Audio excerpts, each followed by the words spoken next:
네, 예고해드린 대로 오늘 2부는 박성준 더불어민주당 원내 수석 부대표와 함께합니다. 어서 오세요. 네, 안녕하세요. 네. 자, 폭동 사태에 대한 평가부터 좀 여쭤봐야 될 것 같은데 총평을 좀 해주신다면. 폭동이고요. 이 폭도들의 국가기관, 특히 이제 법원의 침탈 행위라고 볼 수가 있고요. 네. 검찰에서도 이것을 폭동에 대한 수사단으로 좀 명령을 이름을 지었더군요.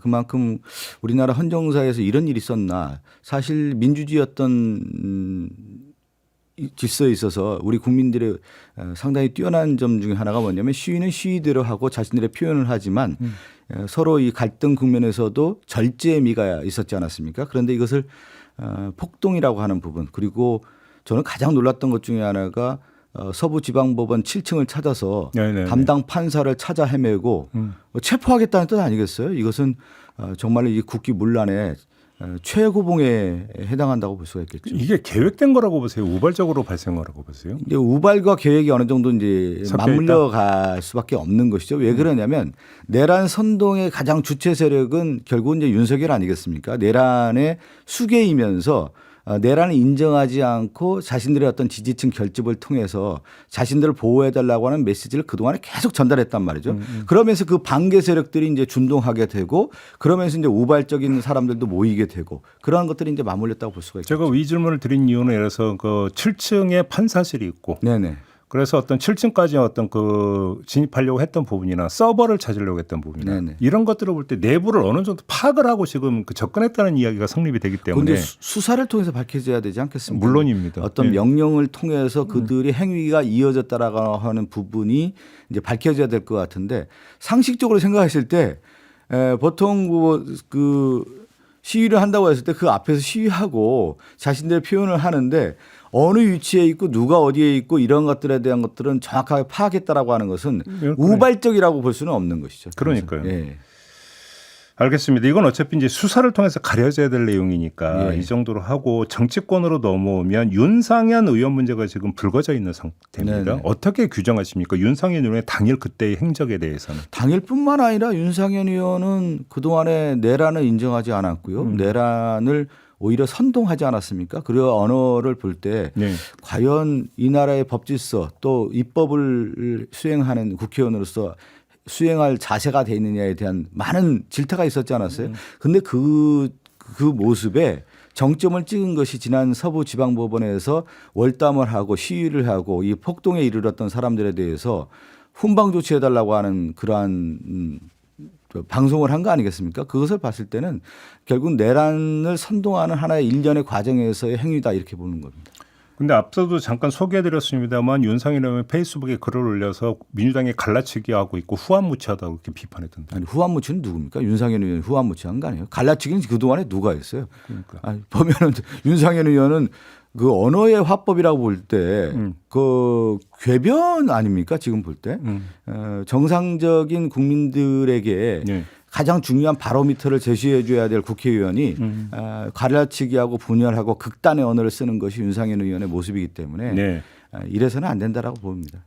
근데 예를 들어서 나경원 의원 같은 경우는 그 국민의힘에서 나오고 있는 이른바 원인, 네네. 원인이 어디에 있느냐. 이것이 결국은 형평성 문제에서 비롯된 것 아니냐라는 취지의 또 주장도 했어요. 그러니까 뭐 이재명 대표에 대한 어떤 그 이 법의 집행과 윤석열 대통령의 법의 집행이 형평성에서 좀 벗어나 있다 이런 취지의 주장을 했는데 이건 어떻게 근데 받아들여요? 나경원 의원도 법률가 출신 아니겠어요? 판사 지금 출신이죠. 윤석열뿐만 아니라 지금 윤석열의 변호인단도 그렇고 주변 세력들 특히 나경원 의원 같은 경우들도 그런데 이 정당한 법 집행, 공정한 법 집행에 대해서 지금 부인하면서 자신들은 취해법권 지역이라고 생각하고 있는 것 같아요. 자신들의 법 적용이 되지 않는 지역이다. 나는 영원한 이제 성역이다라고 하는 생각을 갖고 접근하는 것이 아닌가 싶은데 나경원 의원에게 좀 묻고 싶어요. 내란이라고 인정하지 않는 것인지 그리고 형평성이라고 하는 부분은 이 내란이라고 하는 것이 얼마나 큰 범죄인지를 인정하지 않기 때문에 그런 언어를 쓰는 거 아니겠습니까? 네네네. 저는 도저히 인정할 수 없는 나경원 의원의 언어입니다. 예. 그나저나 내란 특검법은 이제 어떻게 될까요? 또 거부권 행사할 것 같죠. 흐름은 보면 최상목 권한대행이 저는 50대 50인 것 같아요. 반반이다. 얼마나 고민이 많겠습니까? 최성목 권한대행이. 그러면 예를 들어서 그 공포할 그 가능성도 절반이 된다고 보시는군요. 50%까지는 된다고 봐요. 이제 21일 날이 오늘인가요? 예, 오늘 오늘이 국무회의가 있는데 오늘은 상정을 하지 않는다고 하니까 예. 마지막까지 고민하지 않겠습니까? 그러면 다음 주 설 연휴로 넘어가고 결정은 아마 1월 31일쯤 하지 않을까 싶어요. 1월 31일쯤 결정하는데 네. 왜 고민이 되냐면 여야 협상 과정에서 여당의 안을 우리가 다 받아줬거든요. 수사 대상과 관련해서. 네. 그리고 또 하나는 정부 측에서 주장하고 있는 제2요구에 대한 요구 사항들을 민주당 안을 보면 다 수용해 줬거든요. 그런데 어떻게 최상목 권한대행이 거부를 할 수 있겠습니까? 근데 국민의힘에서는 인지사건 부분은 계속 문제 삼던데. 제가 이제 여야 협상하면서 박형수 수석이나 권성동 대표, 주진우 법률위원장이 왔더군요. 양심 좀 있어라. 무슨 양심이 있냐. 예. 그동안의 특검의 틀을 유지를 하자. 특검법의 틀이 있잖아요. 전통적인 특검법의 틀이 뭐냐면 다른 특검 얘기하는 거죠. 다른 특검들이 많이 있었지 않습니까? 그 특검들의 틀이 수사 인력이라든가 그다음에 수사 대상과 관련된 부분은 쟁점이 늘 됐었지만 인지 사건은 늘 들어가 있었다는 부분이죠. 아, 항상 들어가 있어요. 왜 그러냐면 조사를 하다가 우리 박균택 의원이 이렇게 비교를 하더군요. 실탄을 썼는지 안 썼는지 조사를 했는데 조사를 하다 보니까 수리탄이 나왔다는 거예요. 더 큰 사건이. 그게 이제 인지 사건이라는 겁니다. 그게 무슨 따로 떨어진 사건이 아니라 관련 사건을 조사하다 보니까 그런 사건들이 나왔을 때는 당연히 수사해야 되는 거 아니겠습니까?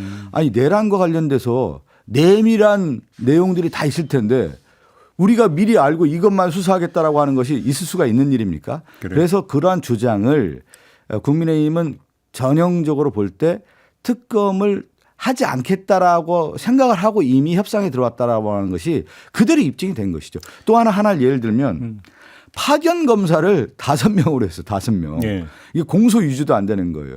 우리 민주당은 30명을 얘기를 했습니다. 특급 파견 검사를 기본적으로 이 정도는 해야 되는 거기 때문에 그래서 국민의힘은 5명 파견 검사를 하는 게 이게 말이 되느냐. 양심 좀 있어라. 제가 그런 말씀 드렸던 것이죠. 대답이 어떻게 나오던 거예요? 말은 못하죠. 그래요? 그러면서 어떤 얘기를 하냐면 이미 수사가 됐기 때문에 특검에서 할 일이 없다라고 하는 논조를 피기 시작하더군요. 그런데 이거는 말이 안 되는 게 내란 특검과 관련된 이 수사라고 하는 것이 이제 시작인 거예요. 알겠습니다. 아무튼 그나저나 일단 그 특검법이 어떻게 되느냐가 일단은 좀 우선 관심사니까 박찬대 원내대표가 최상목 대행과 면담을 하는 방안을 추진하고 신청을 했다고 하던데 혹시 답이 왔습니까? 어제 기자회견을 통해서 서부지법 폭동과 관련된 부분 또 민생 경제 안정에 대한 부분 또 하나는 이 내란 특검과 관련된 부분 여러 가지 저희들이 이제 말씀을 좀 드렸는데 이게 다 얽혀 있는 거 아니겠습니까? 예. 사실 내란을 진압하고 종식하는 것이 경제를 살리는 거거든요. 그러려면 가장 중요한 것이 내란 특검에 대한 부분이 이제 통과가 돼야 되는 거고 예. 또 경제를 살리기 위한 부분에 대해서 최상목 권한대행과 허심탄회하게 야당의 원내대표로서 면담을 해서 서로 얘기를 나누자라고 하는 부분인데 그래서 제가 어제 그 최상목 권한대행의 핵심이라고 할 수 있는 기재부 기조시장에 전화를 했어요. 이런 부분에 대해서 좀 얘기를 좀 나누자. 네네네. 그래서 신속하게 만나는 게 좋겠다라고 하는 부분을 전했습니다. 어제 제가. 오늘 지금 답변을 기다리고 있습니다. 아직 답변 안 아직 왔고요. 답변 없습니다. 근데 최상목 대행에게 지금 또 하나 지금 김성은 그 경호처 차장이 있잖아요. 네네네. 저희가 어제 경호처 직원의 그 이제 메시지도 이제 그 전달해 드린 바가 있었는데 지금 그 경찰이 신청했던 구속영장을 검찰이 반려를 했어요. 네네. 석방이 됐고 지금 바로 업무에 복귀를 했습니다. 근데 경호처 직원들은 상당히 지금 불안해하고 있다는 거예요. 그러면서 직위 해제를 요구를 했는데 최상목 대행이 인사 조치를 해야 되는 거 아니냐라는 목소리도 나오고 있습니다. 어떻게 생각하십니까? 당연히 인사 조치해야 되는 거 아니겠습니까? 받아들일까요? 이전에 근데? 이미 예.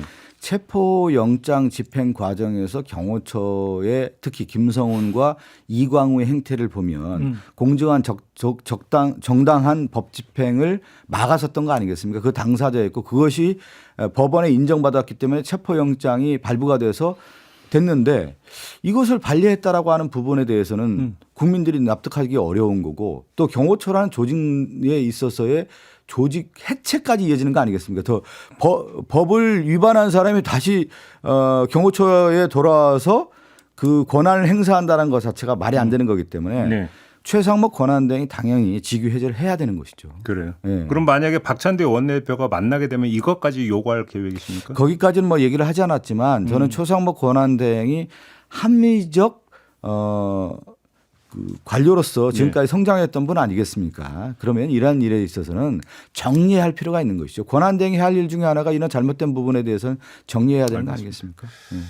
지금 오늘 헌재에서 탄핵 심판 3차 변론이 열리는데 네네네. 윤석열 대통령이 직접 참석을 한다고 합니다. 그다음에 변호인 얘기에 따르면 가능하면 변론기일에 다 출석할 것이다라는 이야기까지 나왔는데 공수처 조사에는 응하지 않고 있잖아요. 네네. 헌재 변론에 직접 나오는 이유 그거 뭐라고 보십니까? 근데 저는 이제 아마 윤석열이 나와서 이제 헌법재판에 이제 심판 과정에서의 자신의 어떤 변론을 하지 않겠습니까? 네. 근데 그동안에 워낙 많은 거짓말을 했기 때문에 그 자체를 오히려 스스로 입증하는 과정이 될 가능성이 크고요. 자꾸 이야기를 하다 보면 예, 충돌을 하게 되거든. 이미 너무 많은 거짓말을 했기 때문에 내란을 했고 법적 정치적 책임을 지겠다고 했지만 이것을 또 부인하는 과정들이 있었고 네. 그 가운데 뭐가 있냐면 자신들의 적극적인 지지층이라고 할 수 있는 핵심 지지층에 대해서 나를 옹유해주고 옹호해달라고 하는 메시지를 그동안에 계속 전달하지 않았습니까? 네네네. 그런 가운데 이제 체포가 됐기 때문에 원래는 아마 전략상으로는 헌법재판에 이 변론에 나오지 않을 거라고 하는 부분으로 전략을 세웠을 텐데 이가 체포가 되지 않았습니까? 그렇다면 마지막 수단이라고 하는 부분은 대국민 메시지를 한 번 더 하는 과정에 있어서의 윤석열의 정치적 메시지를 전달하는 창구로서 역할을 하지 않겠나 싶어요. 헌재 변론 같은 건 공개가 되잖아요. 그렇죠. 촬영도 되고 예.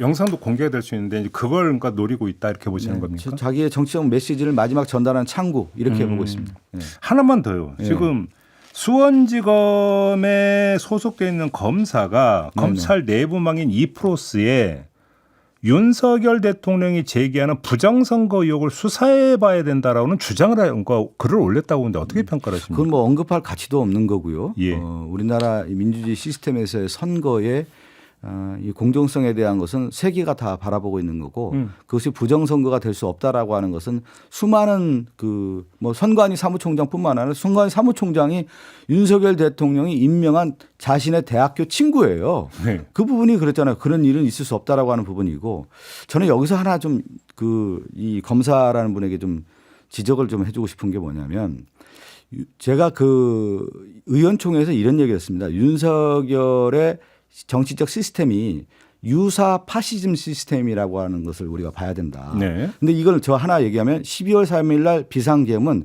완벽한 파시즘 체제로 넘어가기 위한 부분인데 그 이전에 윤석열의 정치적 행위를 보면 유사 파시즘에 가까웠어요. 뭐냐면 파시즘은 하나의 이데올로기가 있습니다. 그게 이제 반국가 이데올로기라면서 야당을 다 반국가 세력으로 몰지 않았습니까? 또 하나는 자신들의 세력을 동원해 줄 수 있는 동원 힘이 있어야 되는데 그게 극우 유튜버란 말이죠. 네. 그게 하나가 있는 거고 또 하나는 국가 공권력을 동원합니다. 그래서 파시즘 같은 경우는 실질적으로 게슈타포 비밀 경찰들을 항상 유지를 해왔는데 윤석열의 이 권력 기반은 뭐였냐면 검찰이었습니다. 네. 검찰의 수사를 통해서 실질적으로 자신들의 권력의 정당성을 확보하는 도구로서 썼던 것이죠. 이 부분에 대해서 검사들이 얘기를 해야 되는 것이죠. 근데 이런 얘기는 하나도 안 하고 무슨 지금 아주 우리 민주주의에서 가장 기준이라고 할 수 있는 선거의 공정성을 훼손하는 이런 행위를 하는 것 자체가 문제가 있는 거고 마지막 하나 더 지적하면 유사 파시즘 체제에서 가장 큰 특징 중에 하나가 파시즘 체제의 특징 중에 하나가 언론 장악이었거든요. 그래서 윤석열이 그동안에 2년 반 동안 집권하면서 언론을 압박했던 거 아니겠습니까? 알겠습니다. 이러한 거에 대해서 오히려 좀 지적을 해줬으면 좋겠다는 생각이 좀 듭니다.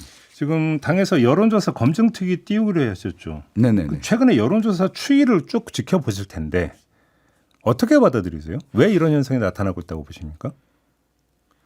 제가 이제 과거 예를 들어보면 2024년 선거에서 예. 제가 이제 총선 나올 때 1, 2월에 엄청 흔들렸거든요.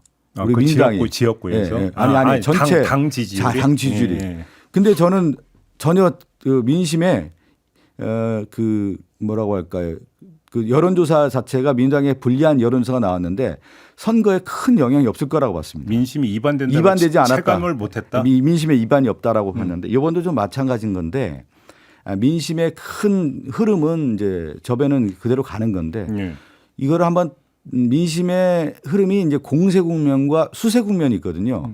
윤석열이 12월 3일 날 비상계엄하고 12월 14일까지의 탄핵까지는 민심이 윤석열에 대한 거대한 이반 현상이 일어나서 10% 아래까지 떨어지는 거 아니겠습니까? 예. 그러면서 윤석열에 대한 탄핵이 이루어지는 결정적 계기가 민심의 이반이었고 12월 14일이었는데 12월 14일 이후부터 뭐가 있었냐면 가장 중요한 이 탄핵 심판의 헌법재판관을 임명하는 데 있어서 한덕수 권한대행이 반대를 해왔고 그다음에 그 탄핵하고 최상목 권한대행이 이 부분에 대해서도 상당히 이제 미진한 부분이 있었고 그러면서 윤석열 지지 세력이 결집할 수 있는 시간을 주었던 것이죠. 그 가운데 1월 3일 날 영장 집행이 안 됐어요. 네. 이제 그게 이르는 시점이었죠. 그러면서 1월 3일부터 15일까지 영장 집행이 되는 15일까지 정치 고관여층이라고 할 수 있는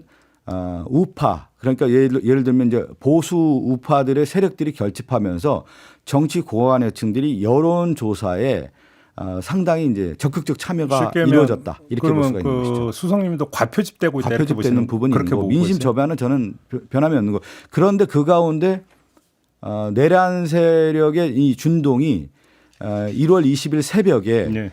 서부지법을 폭동을 일으켜서 침탈하는 국면에 이르면서 저는 이제 다시 전환점이다, 민심의 이렇게 전환점이 있고 예. 그 흐름으로 이제 왔다 이렇게 좀 보고 있습니다. 그래요. 예. 짧게 한 1분 정도 남았는데 1분 좀 남았네. 예, 며칠 전에 우원식 국회의장이 전직 원내 부대표단과 만찬을 가졌는데 이 자리에 김경수 전 경남지사도 참석을 했다. 이게 지금 보도를 타고 있는데 이건 어떻게 보세요? 그건 제가 잘 모르겠네요. 어떤 일이 일어나는지. 그래요?